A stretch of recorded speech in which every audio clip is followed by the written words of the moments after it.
जब वाला रण में आए मचे गजब की हाहाकार।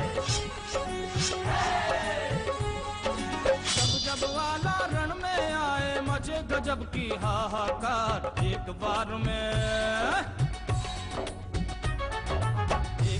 में चार शीश को काटे उदल की तलवार। करे युद्ध तो छन छन छन छन चारों तरफ गूंजे झनकार। करे युद्ध तो छन छन छन छन चारों तरफ गूंजे झनकार। जैसे गगन में चमके बिजली ऐसे चमके है तलवार। बड़े लड़ैया बड़े लड़ैया बड़े लड़ैया आला उछल बड़े लड़ैया।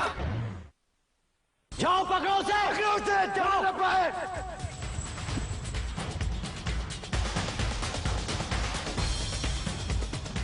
सीधे सीधे बोल, मेरे चाचा पर तीर क्यों चलाया? हुक्म था महाराजा नरपाल का।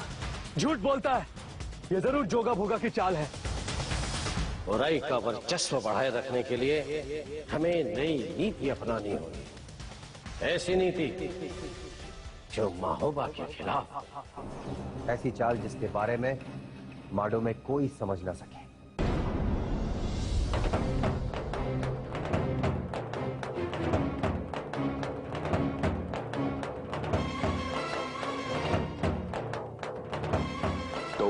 कब तैयार होगी ये चाल? समय व्यर्थ न गवाएं तलहन। आप यकीन रखिए परवारी देव, इतने सालों से मैंने सोते जागते सिर्फ और सिर्फ प्रतिशोध का ख्वाब देखा है।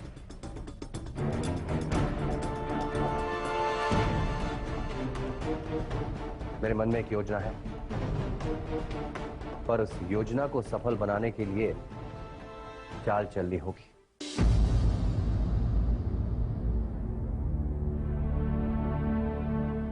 आला की वीरता दुनिया ने देख ली है और माहिल ने उदल का क्रोध भी देख लिया है। परमानी देव, मैं ये चाहता हूं कि ये भाई अलग अलग रहे। मेरा मतलब है कि मलखे और सुलखे को उनका गढ़ सिरसा दे दिया जाए और आला को। अरे क्या कह रहे हैं आप तलन? अगर मलखान को गढ़ सिरसा भेज दिया गया तो वो वहां चुप नहीं बैठेगा। पृथ्वीराज को खतरा महसूस होगा और फिर मांडो की बात तो दूर, महोबा भी दिल्ली से टकरा जाएगा। हम यही चाहते हैं।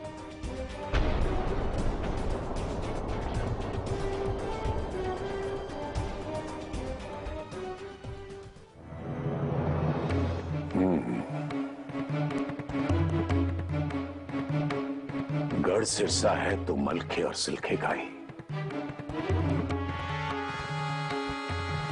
बछराज की जागीर इन्हीं की है, परंतु इस वक्त आप सोच लीजिए परमादी देव।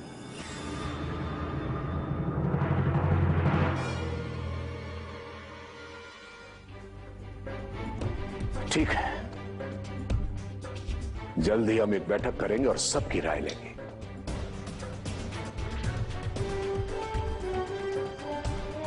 जिस हरकत से पृथ्वीराज चौकन्ना हो, उसके लिए जयचंद और बाकी राजाओं की सलाह लेना भी जरूरी है। मंजूर है। तब तक मेरे शेर भी तैयार हो जाएंगे और हमारी योजना भी। पर चाचा, मुझे सब ठीक लग रहा है, सिर्फ एक बात खटक रही है, कहीं माहिल मामा को कम तो नहीं आंक रहे हैं?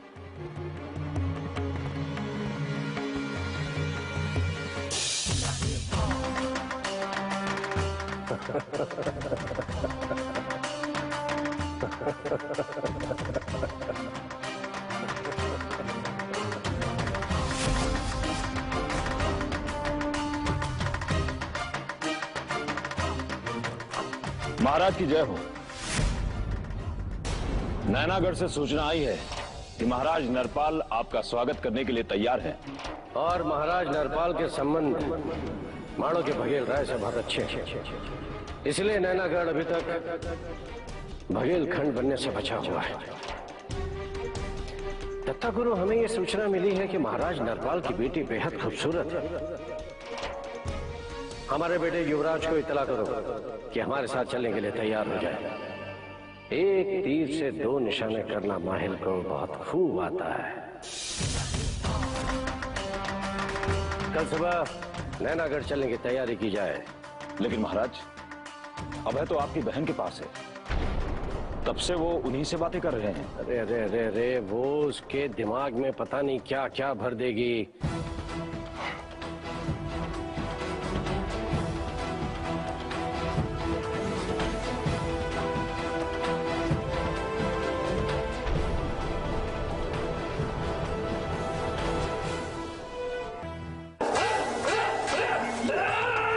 अरे इतना समय नहीं है, रुको, देखो मुझे।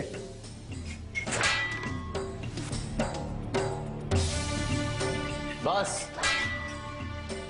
आज के लिए इतना ही काफी है। एक महत्वपूर्ण घोषणा करनी है।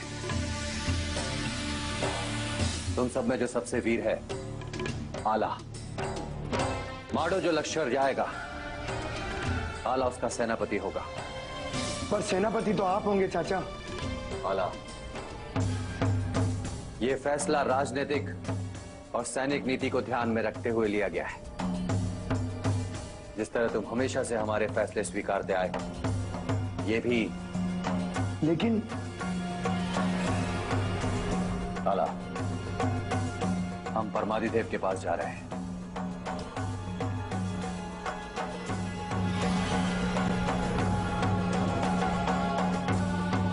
बधाई हो। बधाई हो। मेरे पति को छोड़ दो, मेरे पति को छोड़ दो, मेरे पति को छोड़ दो। कौन हो तुम?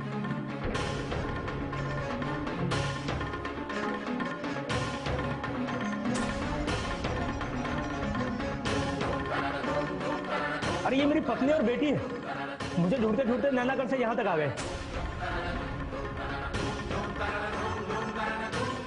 आप देवता हैं, मेरे पति इतना बुरा करने निकले, फिर भी आपने उन्हें माफ कर दिया। मैं आपकी बहुत बड़ी आभारी रहूंगी अगर आप इन्हें जाने दें। आप तो राजा हैं, आप जो कहेंगे हमें मानना पड़ेगा। इनका क्या कसूर, जो राजा कहेगा हमें मानना पड़ेगा।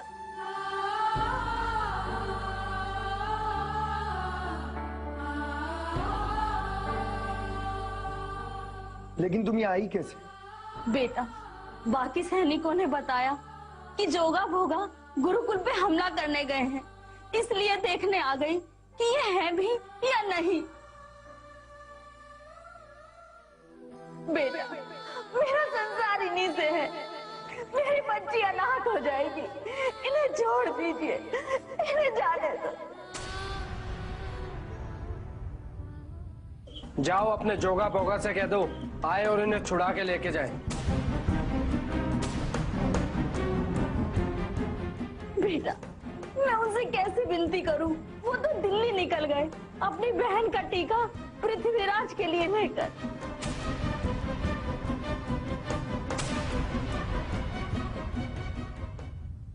छोड़ दो इन्हें।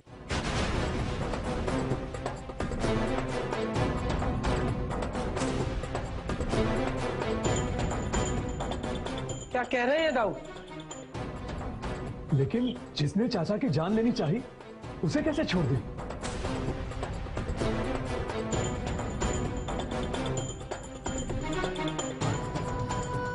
सही कहा माता ने, इनका क्या कसूर है? छोड़ दो इन्हें।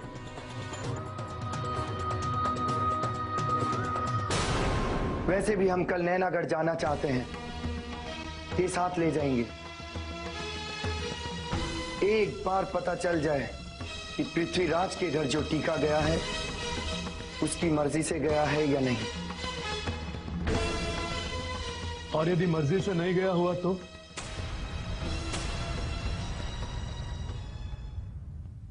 जोगा भोगा को हमारी मर्जी को स्वीकारना ही होगा।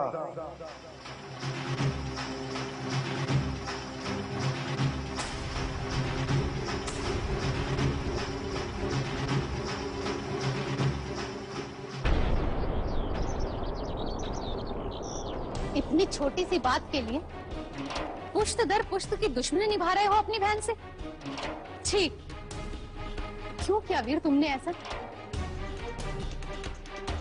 मल्हाना ने बनाफरों का साथ देना बेहतर समझा बजाय अपने भाई माहिल के।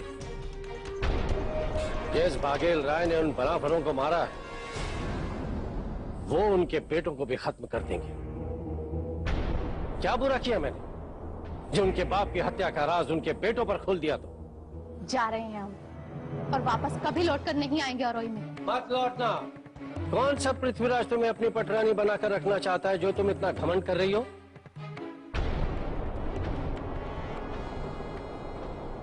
तुम इतने गिर जाओगे वीर? अपनी नजरों में तो मल्हाना ने मुझे गिरा दिया और वही लोग हमारे राज में घुसकर हमारे बेटे का हाथ क्यों बर्दाश्त करें हम? जा रहे हैं हम, पर याद रखना आज जो अरोई इतनी फली फूली है ना वो सिर्फ इसीलिए कि तुम पृथ्वीराज के रिश्तेदार हो, वरना बाकी राज्य की तरह तुम भी आज कठिनाई में होते। हम राज करना जानते हैं और राजनीति के दांव पेच हमसे बेहतर कोई नहीं जानता। अगमा, हमें नीचा दिखाने की कोशिश नहीं करना वरना हम खुद तुम्हें विदा कर देंगे। जा रहे हैं हम, पर इतना याद रखना आपकी महोबा के बच्चों को उनके पिता की हत्या का राज बताने की चाल कभी कामयाब नहीं होगी।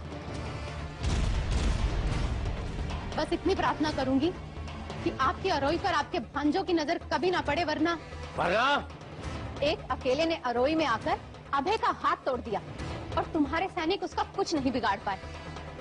कहीं वो आठों भाई अगर इकट्ठे होकर आ गए तो तुम सिर्फ बोलते रह जाओगे माहिल और सब कुछ खत्म होते हुए देखोगे। उन्हीं बनाफरों के हाथों जिन्हें तुम गाली देते हो। चले जाओ यहाँ से, चले जाओ।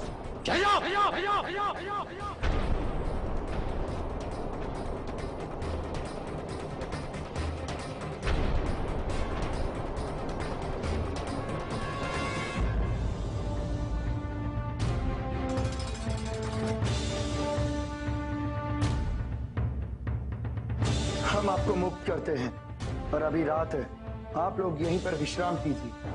हम आपके भोजन का प्रबंध करते हैं। आप महान हैं, आप महान हैं।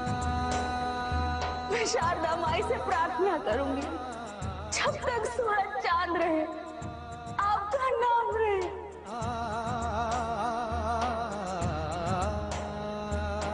हो सकता है कल हम भी आपके साथ नैनागढ़ के लिए रवाना हों, क्योंकि वहां सही जगह पहुंचने में हमें आपकी मदद लगे। आपने जान बूझे हमारा, अब जो कहोगे जहां होगे हमें सब मंजूर है।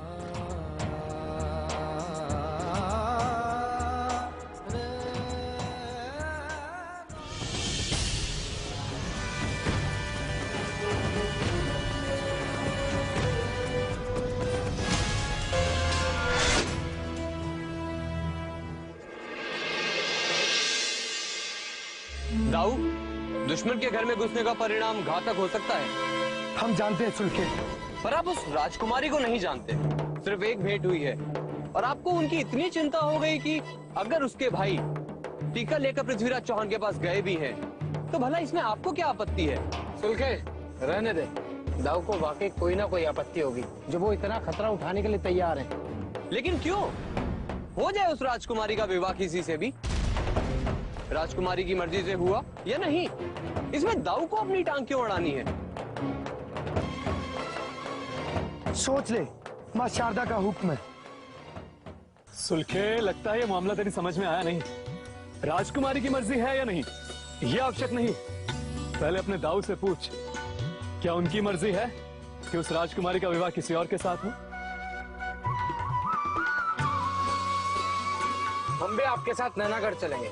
और मैं भी जाऊंगा, पर एक शर्त पे।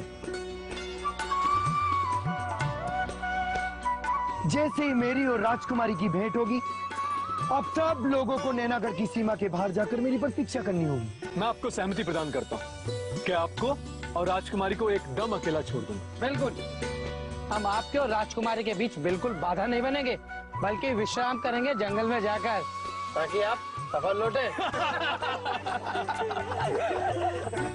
आप लोग पागल हो गए हैं, मुझे चाचा को बताना ही होगा। नहीं सुलके, चाचा को आके खबर देंगे। और वैसे भी कोई राजनीति मसला या सैन्य शिक्षा का नहीं है। नहीं, चाचा ने आपको सेनापति नियुक्त किया है, उनकी अपेक्षा होगी कि आप हर कदम उनके कहने पे उठाएं। पर चाचा सैयद को अभी फुर्सत नहीं है। हम जानते हैं कि वो जरूर कोई गहन मंत्रणा में व्यस्त है।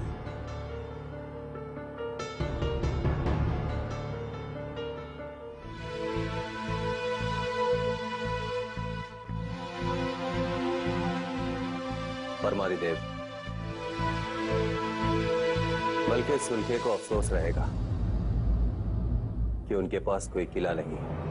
अफसोस तो मुझे भी है ताला सैयद, लेकिन तुम मांगो, तुम्हें कौन सा किला चाहिए? झंझावत, कालिंजर, कालपी, बोलो। नहीं परमारी देव, मलके सुलखे की नजर अपने भाइयों के गढ़ों पर नहीं,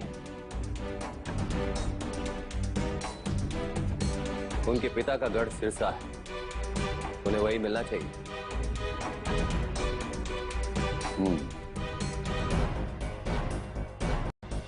तो अच्छी तरह से जानते हो दुल्हन के पृथ्वीराज चौहान ने वो किला बचराज से छीन लिया था। तो हम अजमेर नरेश से अपना गढ़ वापस ले लेंगे।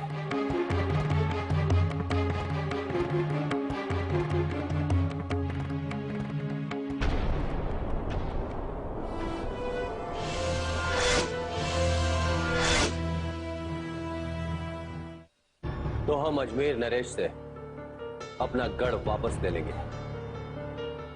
अभी तक पहली लड़ाई की तैयारी पूरी नहीं हुई और तुमने दूसरी का मन बना लिया। नहीं परमादित्य, नहीं, मैं किसी जंग की तैयारियां नहीं कर रहा हूं। सब जानते हैं कि गढ़ सिरसा मेरे बचराज ने बसाया था, जिसे पृथ्वीराज ने छीन लिया। तो क्या यह उचित नहीं होगा कि हम पृथ्वीराज से कहें कि उसने जो अनुचित कार्य किया है उसका प्रायश्चित करे और गढ़ सिरसा वापस कर दे?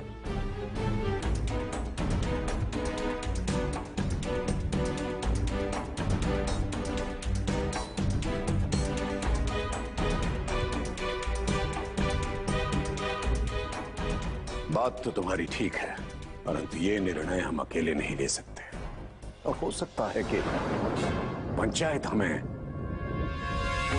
सिरसा पर हक जमाने का अधिकार ही न दे। ये फैसला आपका है चंदेल राय, फिर इसमें कन्नौज राय और पंचायत का दखल क्यों? आजकल कन्नौज राय की मानने वाले भी कई राज्य हैं दलहन। हम पंचायत की तैयारी करते हैं। इस मंच से अक्सर हमने कई फैसले ऐसे किए हैं जिन्हें कोई नकार नहीं सकता, वरना हमारी साख, धाक, आन बान पे कोई कीचड़ भी उछाल देगा।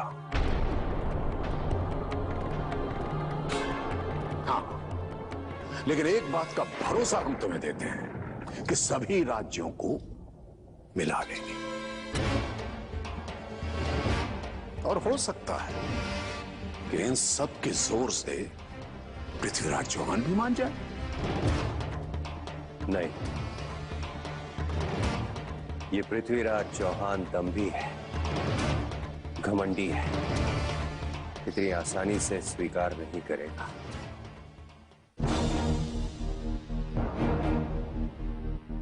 महाराज की जय हो। महाराज, आपके लिए नैनागढ़ के युवराज जोगा और भोगा अपनी बहन मचला का टीका लेकर आए हैं। हम उनके ठहरने की व्यवस्था कर देते हैं। और सुबह होते ही आपके समक्ष पेश करते हैं। आने दो उन्हें। हमारी मुलाकात के बाद तय होगा कि उन्हें यहाँ रोकना है या नहीं। जो हुकुम।